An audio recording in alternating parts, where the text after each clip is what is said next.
Olá, bom dia, eu sou Carlos Moresco. Bom dia, meu nome é Luciano Minella. E na coluna Dinheiro desta semana, nós trazemos um panorama geral sobre o mês de março com relação à Bolsa de Valores e ao dólar, bem como as principais notícias da última semana que impactaram o mercado financeiro e também um tema que vem se tornando cada vez mais presente e importante no universo dos investimentos, o conceito ESG.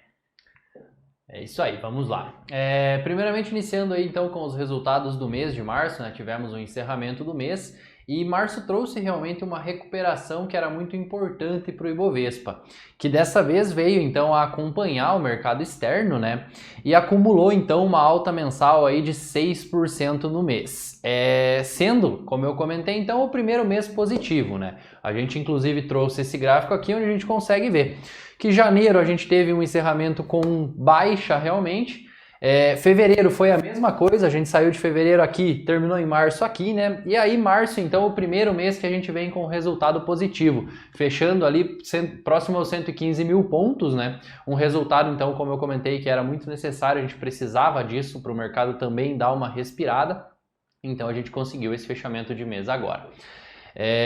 Com relação ao índice do caso do mercado externo que eu comentei, mais um mês de ganho, algo que já vinha então dos meses anteriores, né? Em especial aí para o Dow Jones, a bolsa deles que foi muito bem também, conseguiu trazer ótimos resultados.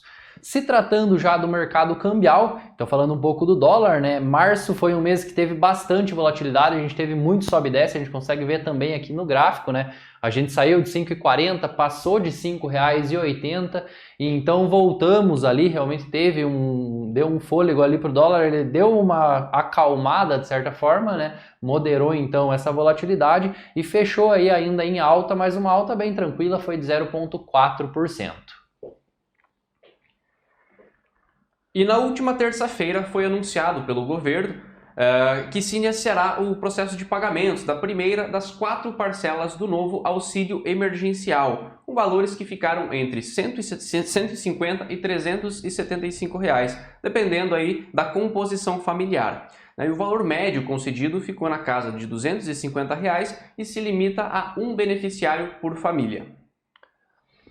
Ainda na semana passada, houveram algumas movimentações em Brasília e que vão sim trazer influência aí no resultado que a gente tem para as contas públicas. O que foi isso que aconteceu? Basicamente, o senador Márcio Bittar ele comunicou que pretende cancelar aí cerca de 10 bilhões em emendas após então a sanção presidencial. Isso se deu pelo seguinte motivo: ele pretende realmente colocar e recompor o montante que é destinado para as despesas obrigatórias. Outra notícia que ainda é muito importante para a gente, até porque a gente está no meio dessa pandemia ainda, né? Com relação à Anvisa, que aprovou então a distribuição de uma maneira emergencial das vacinas anti-Covid da Johnson & Johnson. Essas vacinas elas têm duas vantagens bem grandes, que primeiro, ela não necessita daquela questão do freezer, né? Precisa ser um ultra congelador, então a gente não tem essa necessidade. E a outra questão dela também é que ela não necessita da segunda dose. Então é uma outra vantagem bem grande para a gente. E a quantidade disso foram então 38 milhões de doses dessa vacina para distribuição. A expectativa é que essas vacinas cheguem para a gente, então, no segundo semestre desse ano de 2021. E na última quinta-feira, nós tivemos a divulgação pelo IBGE dos dados da produção industrial do mês de fevereiro, que caiu aí 0,9% na comparação com janeiro, interrompendo uma sequência de 9 altas consecutivas que vinha ocorrendo aí desde maio do ano passado, né, logo após a forte queda no mês de abril, né, por conta dos impactos da pandemia. Esse resultado ele veio pior do que o esperado, né, dado que a média dos economistas, né, a maioria dos economistas, esperavam uma alta de 0,4%. E entre as principais atividades industriais que apresentaram quedas e pressionaram, né, o resultado geral aí da produção industrial do mês de fevereiro, destacam-se os produtos têxteis com uma queda de menos 9% e o setor de veículos com queda de 7,2%. E agora, para você que nos acompanha aqui no DC Mais Dinheiro, você já imaginou ter retornos financeiros e ao mesmo tempo conseguir contribuir com projetos sustentáveis?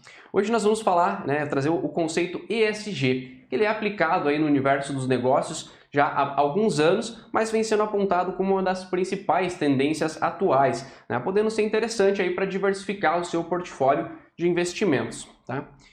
Bom, então a sigla ESG, ela vem do inglês, e traduzindo para o português, ela significa ambiental, social e de governança. Tá? E ela funciona basicamente como um guia para os investidores saberem o quanto que uma empresa ela é socialmente e ecologicamente responsável, além do quão transparente ela é no que diz respeito à sua governança corporativa. Tá? E aqui a gente traz na tela, então, alguns exemplos práticos desses critérios aí que nós podemos observar no cotidiano das empresas. Tá? Então, na parte ambiental, são dados se a empresa ela se preocupa em minimizar os seus impactos ambientais, se ela se preocupa com a emissão de gás carbônico, com a eficiência energética, se a empresa desenvolve políticas de proteção ambiental, como que ela trabalha o uso da água, o descarte do lixo, tudo que envolve o meio ambiente da empresa. Na parte social, a gente tem o respeito aos direitos dos trabalhadores, se a empresa ela cuida da segurança do trabalho, promove o bem-estar no ambiente de trabalho e ela contribui com a comunidade na qual está inserida. E por fim, a gente tem a governança, que aí seria a questão de transparência na apresentação de informações e na prestação de contas, se ela possui uma diversidade no seu conselho administrativo, se a empresa ela prioriza a ética e o combate à corrupção e qual que é a qualidade dos comitês de auditoria, por exemplo. Luciano, fala para nós um pouco sobre qual que é a importância dos fatores ESG aí no meio dos investimentos. Certo. Bom, cada vez mais, na realidade, isso aí vem se tornando uma realidade e um assunto muito comentado nessa área dos investimentos, né? Até porque essas empresas, elas realmente são selecionadas por terem maiores condições de lidar não só com a questão do meio social, mas também as questões do consumo, que a todo momento realmente estão nesse processo de alteração, né? A gente sabe disso. E também a questão de como elas utilizam esses recursos naturais de uma maneira mais inteligente. Então, como eu comentei, não é algo de agora, é algo que já vem se tornando cada vez, claro, maior, mas ainda assim as pessoas estão se preocupando mais com isso. Então, se antes esses investidores eles só se preocupavam com o retorno para fazer e selecionar esses investimentos, hoje essas coisas estão mudando. A performance ela ainda se torna importante, ela ainda é necessária, né? Mas essa questão do ESG vem se tornando então referência na hora de escolher esse investimento. Então a pessoa agora ela também vem cuidando aí de como essa empresa se comporta com questões de consumo, com questões aí sociais e questões ambientais, como o Carlos bem comentou. Essa mudança de necessidade vem de uma necessidade, né, de contribuir para um mundo que funcione de uma maneira mais justa. Então a gente vem vendo a parte sustentável se tornando aí também algo muito importante, né? Até porque agora até diminuiu um pouco os assuntos com relação a isso, devido a toda essa parte do Covid, mas a gente há um tempo atrás já vinha percebendo que essa parte de sustentabilidade, né, se tornou algo muito necessário para as empresas e elas ganham também vantagens com relação a todas essas decisões que elas tomam que acabam sendo mais sustentáveis, como eu comentei.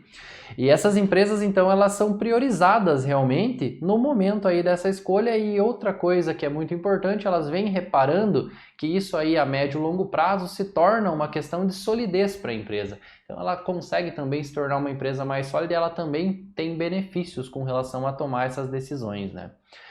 Inclusive foi feito um estudo, então, da consultoria BCG, e essa consultoria realmente mostrou que essas empresas, elas adotam melhores práticas ambientais, sociais e de governança corporativa, né? Elas veem diversos impactos positivos nos negócios delas.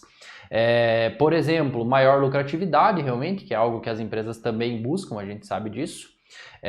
A melhora de valor de mercado dessa empresa no médio e longo prazo, como eu comentei, e também uma melhor gestão de risco dessa empresa aí, o que vai trazer para ela vários benefícios, né? Então vem se tornando algo bastante necessário e as empresas estão vendo que isso aí não é lucrativo só para quem compra essas empresas, de certa forma, né? Para quem investe nelas, mas também para elas próprias. Bom, e agora que nós conhecemos, né, as vantagens de se investir nesse conceito, né, em ativos que estão linkados ao ESG, Quais são as maneiras, né, as alternativas que nós temos para fazer esses investimentos sustentáveis? Né? Então, assim, para os investidores, após eles fazerem uma análise, né, sobre os riscos e as vantagens desses investimentos ESG, se eles considerarem que isso é interessante para compor o portfólio, né, a carteira de investimentos, existem algumas opções então, para estar investindo. Né? Em primeiro lugar, a gente tem os fundos com foco em ESG. Então, nesse caso, a principal estratégia desses fundos é selecionar ativos que levem em conta os aspectos de sustentabilidade. Nesses casos, os gestores eles podem se guiar por índices e prêmios do setor ESG, ou mesmo definir critérios próprios, né, para classificar os ativos como elevados em níveis de sustentabilidade. Na sequência, tem a compra de ações, né, ações de companhias que atendem esses critérios ESG. Então, também o investidor pode montar sua própria carteira, né, com empresas que cumpram esses critérios ESG. E aí também utilizando como guia os índices e prêmios, né, do setor.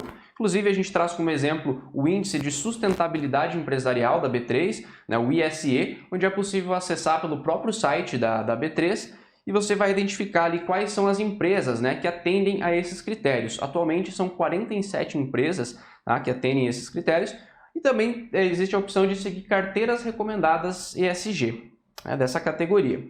E por fim, a gente traz os ETFs, né, ligados aos índices de sustentabilidade. Lembrando o que é um ETF? O ETF ele é um ativo que vai replicar um índice. Funciona basicamente como um fundo de gestão passiva, né? Ou seja, o gestor que realiza os investimentos, ele não decide por conta própria quais ativos incluir, e sim ele vai seguir a composição do índice ao qual ele está ligado. Né? Como um grande exemplo, o mais comum seria o BOVA11, que no caso seria o ETF que vai replicar o índice, né? Quanto à variação do nosso Ibovespa.